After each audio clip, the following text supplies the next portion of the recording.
Today's video is about the marriage of this old RV with this old mechanic. Not really, no. I'm in the middle of a horse pasture on a friend's farm on Vancouver Island in British Columbia, getting our motorhome ready for a fall adventure heading south. One of our subscribers recently contacted me. Turns out this guy has over 44 years of experience as a heavy equipment mechanic in the BC logging and mining industry. Today, we're going to learn from him. We're going to find out about this Beaver Monterey motorhome. It's 27 years old. Let's get his opinion of what it's like underneath this thing and in the engine bay. Come on, let's go meet Brian.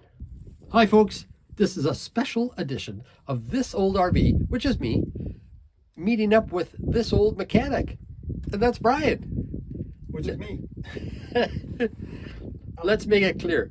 This old RV is 7 years older than this young guy. But he's retired and he's a heavy equipment mechanic. So the purpose of today's video is to show you the underbelly of a Class A 1997 Beaver motorhome diesel pusher. And we are doing something that none of you should do. We do not recommend climbing under an RV of any kind like this. It should be propped up. Brian, which Properly blocked up. Properly blocked up, and this is not. We've taken a bit of a risk, but we're both at that age where we think, what the hell? And this is excitement now. And Brian really knows what he's doing, and he said he's safe under here. So right now, we're under the nose cone of Monty, or Beaver Motorhome. We're going to climb up and show you the nose cone of this machine, of this unit, and then we're going to go to the back end. We're going to look at the engine. We're going to look at the whole thing. The whole purpose is to get Brian's opinion of this motorhome. Not telling him what to say. I can't do that anyway. He's going to just give his opinion, based on his experience of what this motorhome's like. We only met a couple of weeks ago. And when Brian contacted me and said, I don't live very far away. Would you like some help with your motorhome and just ask me anything? And I said, you bet. So he came down. You'd think that we're lifelong buddies now. He's a great guy. So I am the least important part of this video. Brian's the important one. So I'm going to back away now so you don't have to see me cuddling up to Brian. And then we're just going to talk about this old RV. Okay. Okay, Brian, I'll be the camera guy. Roger. Can you explain what this big fan is underneath? The big fan. This is your dash air conditioning. This is your condenser for your dash air conditioning. For just the dash air? Just the dash air. Okay. Okay, you've got your coach air conditioning on the roof. You've Yes. got those which are totally separate. This is going to be your dash air. Okay, got it. Okay. All right. And also, I don't know how well you can see that. These big steel bars that are bolted in place at the front end. When we bought Monty, I knew that it was a rather short base motorhome, and I was surprised to find that it had a Cat diesel in the rear end for just a 30-footer. I thought, wow, that's quite extreme. And you can imagine how much weight there is in the back end. So when I saw these steel bars in the front, my first assumption was that must be a weight control thing. Brian, is that correct, do you think? From what I've read on the shorter Beaver motorhomes, some of the shorter ones had a bit of an issue, stability issue, so they recommended trying to get weight up forward. So I would imagine that's exactly what those are, because those are like 1 inch thick plates. Oh God, what are they? They're 8 inches deep and 2 feet, 2.5 feet long, and there's 4 of them. So there's a bit of weight there. You got some weight there. So I would imagine that's exactly what that's for, is to get weight onto your front end. Okay. And then speaking of weight, I'm just going to go around here and I'm just going to have Brian confirm that what we're looking at right now is the fuel tank. Yes. Yes, your fuel tank is right there. So it's right over the axle. Right over the axle. And it's a big fuel tank. How many gallons is it? It's a 90. Yeah, 90 gallons. So you got some weight there. Okay. You got some weight. And then directly behind the fuel tank is the main water tank, which is 100 gallons.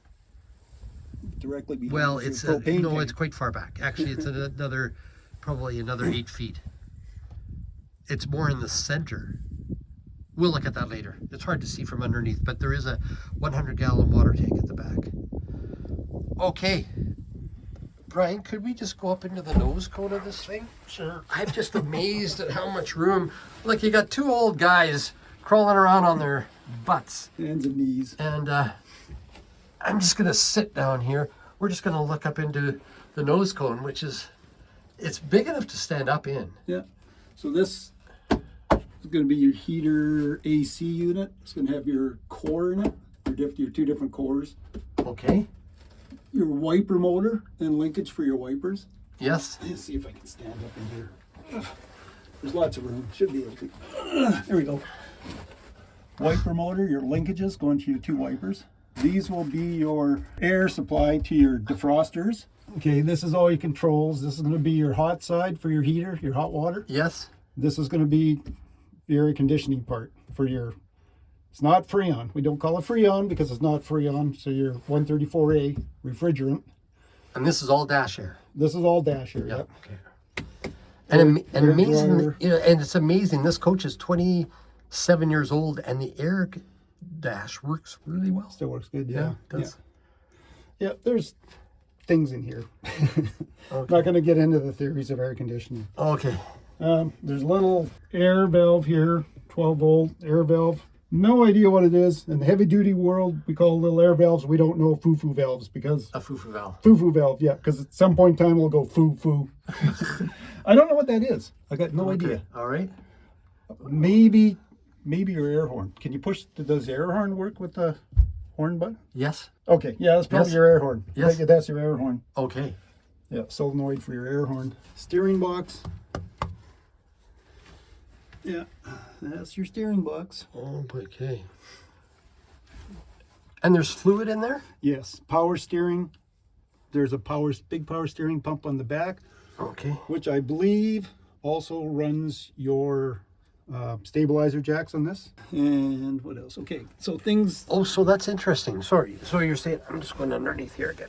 Hang on, folks. Brian, this is a steering box, That's your steering box, correct? and there's fluid in there? There's power steering fluid going to it because it is power assist. Because this thing would be a bear to try and drive with no power assist. Yes. Okay, so you got your two hoses going to that. And then you go back to the engine. The power steering pump is back on the engine, and I believe it's a common reservoir, and the power steering runs your power steering, also your leveling jacks, if I'm correct. Okay. All right. Okay, there's, Actually, the leveling jacks are electric, I believe. are they electric? Yeah. Oh, okay, maybe. I'm not sure. That's your power steering. So I'm looking at one of the, this is a front leveling jack. Funny enough, this one has one leveling jack in the front, right in the middle. There aren't two. There's two in the back. Now I hit a switch on the dash to let these things down and bring them back up. Do you have to have So the engine running? No. Okay, okay. So does that mean that they are electric? Yeah, probably. Okay, I'm probably thinking of a different. But they could be hydraulic? They're hydraulic. Yeah, they're definitely hydraulic, but you're going to have a different, it's going to be a 12 volt pump instead. So Oh, okay. Yeah, I was thinking that it was the same, but it's probably still the same reservoir they're using. Okay. We'll look at that when we're Yeah, it's back probably at a the common engine. reservoir with two different pumps. Okay. If that makes any sense. Do you think this is enough for the nose cone? Steering box. I hang can on. still see you Let me through get here. under here. Big bolt, hang on. Yeah, don't get might snagged. be stuck. Don't get snagged on the bolts. I might be stuck. I might be coming to Mexico. Those with are important body parts. it. I might be coming to Mexico with that. Hood ornament. Is this a control arm? What would you call that? Drag link. What are you going to call that? A fuhu? That's a fuhu. I think it's a fuhu bar. Sure. That's That's the tie like a- rod's back there. This is your drag I think link. that's a control arm right above your hand, right there, that newish one. Yeah. Grease fittings, grease fittings, grease fittings. Grease fittings are very important. Grease fitting. You probably can't see it right up here on your steering shaft going Yes. down. There should be grease fittings on those. Okay. Hopefully when you have it in for service, or if you do it yourself, they're being greased on a regular basis. I can't say enough about service and grease. I can't. It's just, if you want these things to last, change your oil and grease them. Just can't say enough about that. Sorry, could you repeat that? Now I've got you on film here. If you want these things to last, your simplest maintenance you can do is changing your oils and greasing them. Okay. Right? It's just Cheap insurance. yeah. I mean, a lot of my time on my job was spent changing oils. It's a menial task. Nobody likes doing it. It's not fun. It's dirty. You know, you get out to a machine, it's smoking hot, there's black oil. But as part of the trade, you have to do it. And to do a good job on it, you look at everything, you grease it, you change the oils, the filters as needed, everything needed to be done. And they look after you, right? If you don't change your oils, you don't grease them, they're going to fall apart. They'll self-destruct, especially grease. You need to grease. You know, there's grease on your axles, on all your steering, your U-joints. You know, it takes a second. There's a grease fitting right there. So when you take this in, for instance, this received an oil change and a lube 2 weeks ago. Can you just normally assume that a truck center is going to do everything necessary? Or do you have to be more prescriptive and ask them to do specific things? It should be done. Probably wouldn't hurt to just, when you specify, I would like an oil change, a service, and I would like a grease job too, just to make sure that they do grease everything. Yes, okay. Yeah. I was told that this was a Magnum chassis, and we just found a plaque on the frame. Yeah. So Brian, what do you? It says SMC. Is that some Safari Motor Coach. Okay. Yeah, Safari Motor Coach. And So they bought out Beaver, didn't they? I can't remember the timeline. Somebody else will pipe in. Yeah, we'll get. Yeah, I think Safari bought Beaver. Yes. And then I believe the Monaco then bought Safari. Yeah, and then Monaco bought Safari. Yeah. And I believe the Magnum chassis. Now, I'm not 100% sure. I thought that Beaver built their own, but I'm not 100% sure about that. So folks, for any of you out there who have more knowledge about the Beaver history, if you can help us out here, please chime in. Thank you. Hey folks, this is the first time that I've had a really good look at our airbags since they were replaced just a couple of months ago. And Brian did come under here earlier and made a comment that he felt that the frame was pretty robust, but I don't want to put words in his mouth. Brian, what can you tell us about, what's your impression of this front end of the Beaver? To me, excuse me, it looks pretty skookum for what you've got. I mean, like you say, you got to remember, my background is, this is tiny. Logging trucks. Logging trucks, big ugly stuff, you know, lots of track stuff, D10 tractors, bulldozers, crap like that. But you know, So this is like a tinker toy? yeah, you know, our highway trucks were 7 axles, you know, packing much bigger loads, you know, 600 horsepower, blah blah blah, all that stuff. 18-speed self-shifting transmissions, all automated. Yeah, there's a reason I retired. Anyways, yeah, from what I see, you know, like it looks fairly skookum for what you got. The airbags look to be a goodly size. I mean, they're tiny compared to the logging trucks, but they still look fairly good. Could I ask you something about the airbags? Yeah. Are they simply to provide a cushion ride, or do they actually have a suspension That's your spring. purpose? They call them air springs. Those are the springs. Those are your springs. Ah, Yeah. okay. Well, you got springs here. Yes. But yeah, those, it's going to really, really, really cushion your ride. Okay, right here, this contraption here, can you see what I'm pointing at there? That's your leveling valve. Yes, I can see it, yes. Yeah, the leveling valves are what inflate your airbags to your proper ride height, so those are all adjustable. But it's going to give you a much smoother ride. It's going to take a lot of the road bumps out, like a rough road and stuff like that. How is it on a rough road? Do you feel much? Yes, You do? yes. Okay. This is the bumpiest That's ride gonna you be can the short- imagine. That's going to be the short wheelbase. Okay. Okay. But yeah, they do make a big difference. And they also compensate for your load. So as your tank, which holds how many gallons? 90 gallons? 90 gallons of fuel. Yeah, Yes. okay. So what's a gallon of fuel is 7 pounds, I think? Yeah, I think so, 7-8 pounds. Yeah. So as this weight, as you use your fuel tank up, that's going to let some of the pressure off to keep your ride height the same. Okay. I understand. And Yes. if, you know, like if you load this thing up, you put 400 cats in here, because I know you like cats. You know, it's going to adjust for the weight. So it'll add more air to adjust your weight up, because it wants to keep this at the ride height. Okay. Hey Brian, I just wanted to ask you about the brakes, because before we bought Monty, I took an air brakes course thinking that whatever motorhome we're going to buy, if we're buying a diesel pusher, chances are I need an air brake ticket. So I did all that, and then when we purchased this motorhome, I assumed that it was going to have air brakes, and it's got a big yellow button on the dash that I pull, and it's got an air brake emergency park brake, but the brakes aren't air brakes. Yeah, And so a lot of people said, no, they're air brakes. I said, no, they're not air brakes. So will you please explain what the braking system is on this old beast? Yeah, okay. I see that.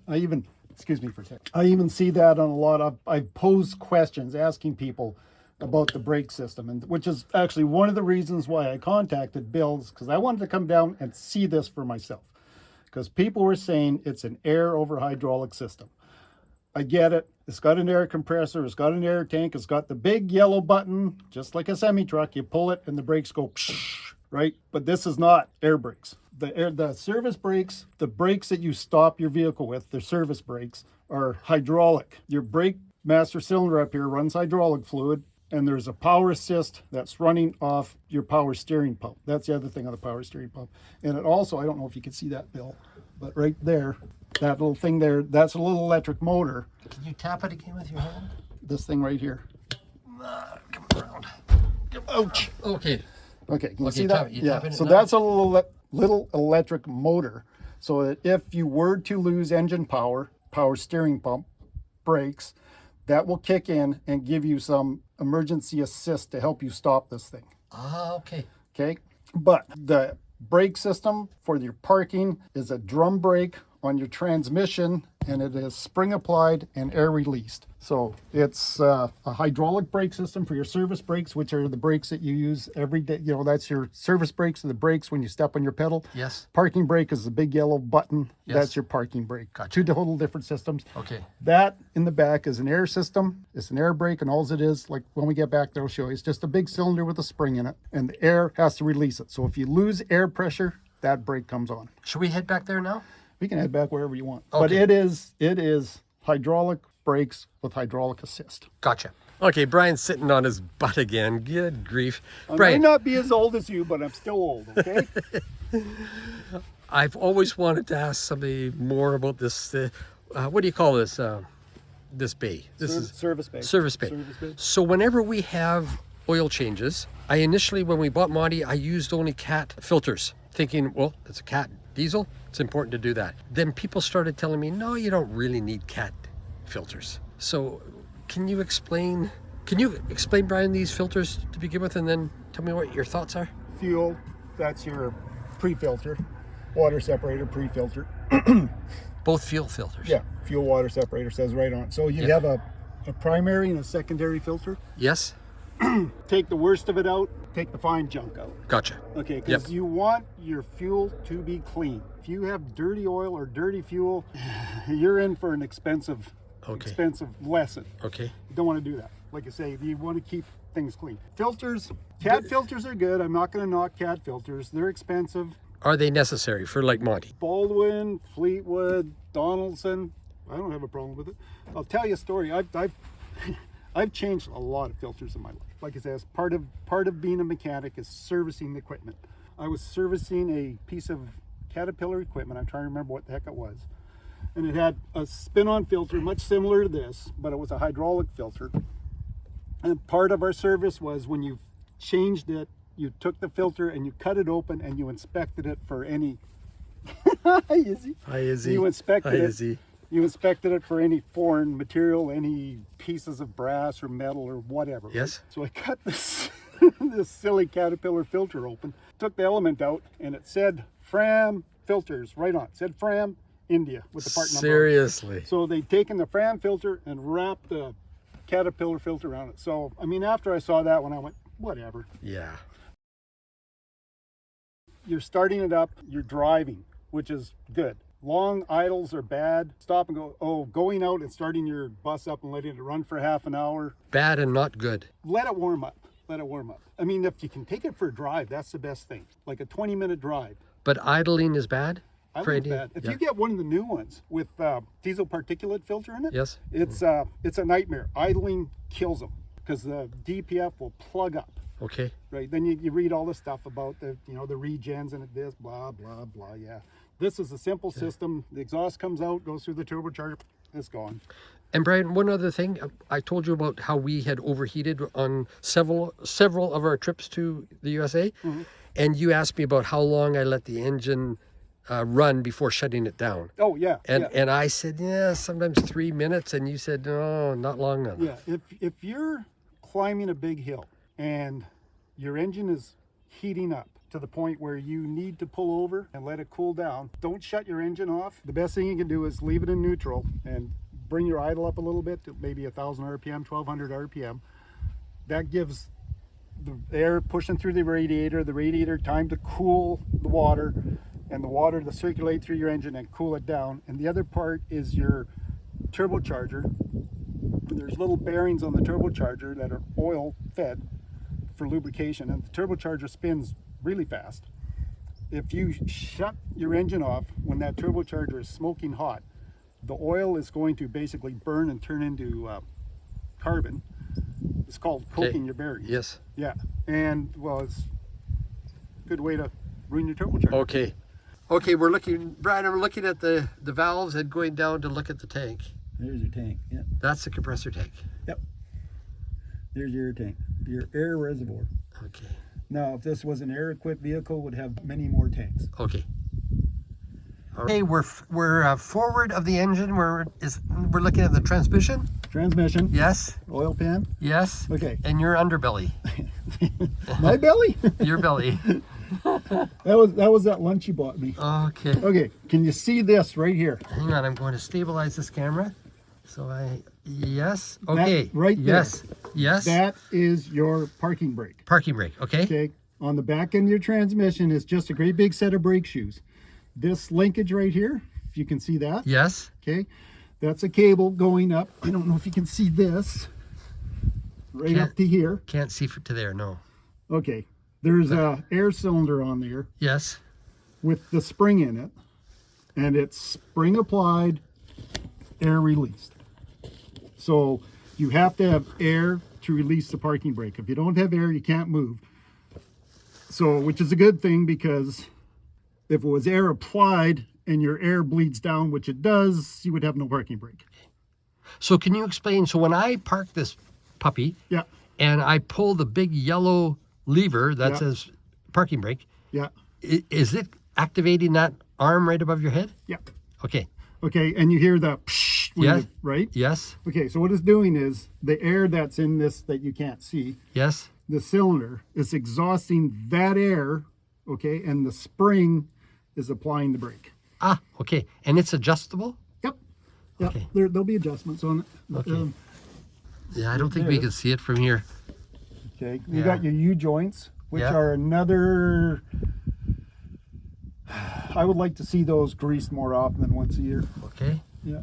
Your U joints, they put in a lot of time. They're spinning around when you're doing 60 miles an hour. They're going along. pretty Okay. All right. good. Yeah. Lube your U-joints. Grease, and then there's a slip joint in there too. There should be 3 grease points, the 2 U joints and your slip joint. Okay. Okay, I just heard Brian say something that excites me. He said, what do you say that again, I Brian? said, not a bad looking rig at all. Why do you say that? I just kind of like what I'm seeing under here. Really? Yeah, it's it's obviously not a logging truck packing massive loads of logs or anything like that, but for what I see, it doesn't look too bad. I mean, things are tied up nicely, cables and stuff, it's... No, I am not a Beaver ambassador, but are you saying that this thing was well built? Sure. Yeah.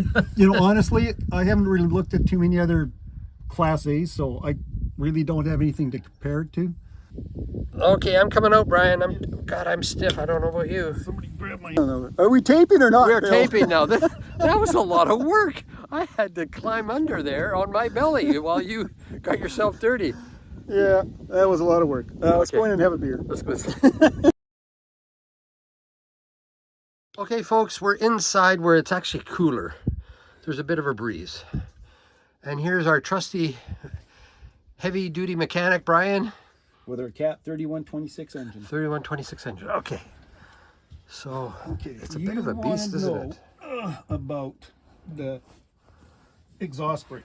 Well, I'm fascinated by the exhaust brake because whenever I apply it, I was told to not be afraid to use it. Do not be afraid to use it. And I just would, it's interesting to hear how it works. So how does it work, Brian? Real easy. Without knocking it apart. Yeah, don't knock it down. Okay. Right there. That's it right there. This little thing here. So when you turn the switch on, it's going to activate an air solenoid somewhere. Don't know where. Maybe this one. So the switch on the dash. Switch on the dash when you activate it. Yes. Okay, now there's certain parameters that have to be there. You have to have your foot off the throttle. Not off the throttle. You can't be applying any throttle. How's that sound? Yes. Okay. And no, you can still use a brake. Yeah, you can't have your foot on the throttle. As soon as you touch the throttle, it should kick out. And all it does, excuse me, just applies air, moves this air cylinder out, and this is just a little gate. That's your turbocharger right here. This is your exhaust. Where's the turbocharger? There's your turbocharger right there. Okay. So this is just your exhaust pipe coming out. Yes. Right here. And all this does is, right now it's open, right? It's Yes. just a little gate valve in there that turns sideways. Okay. That's all it is. Okay. Blocking the exhaust Blocking gases. your exhaust. That's all it is. Turns this great big hunk of iron here from an engine into a compressor. But what I don't understand is when you do that, why isn't there so much back pressure that it just blows your engine apart? It doesn't totally close it. Ah, Okay, that's part of the setup is how far it closes. But yeah, Okay. it is an electronic engine. It does basically shut your fuel off when you're going down a hill like that. So the injectors aren't really putting anything into it. So you can activate it at a high speed, going downhill? Higher the better. Higher the better. Why is that? Oh God, what's the proper word for it?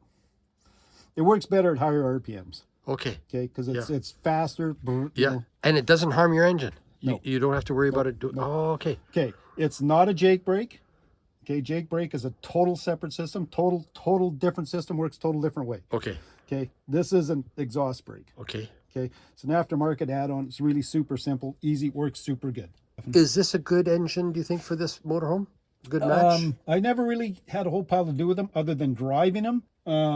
I've watched a couple of YouTube guys, Josh, the Adept Ape. Yes. It's one of his favorite engines. He actually really likes these things. The 3126? Yep. Yep. Like I said, I've driven them, never really had anything to do with them because the ones that I had never broke. We had them in shop trucks. They never broke. Well, folks, that was a lot of work on my part. Thanks, Brian. Cheers. Cheers. Time for a beer.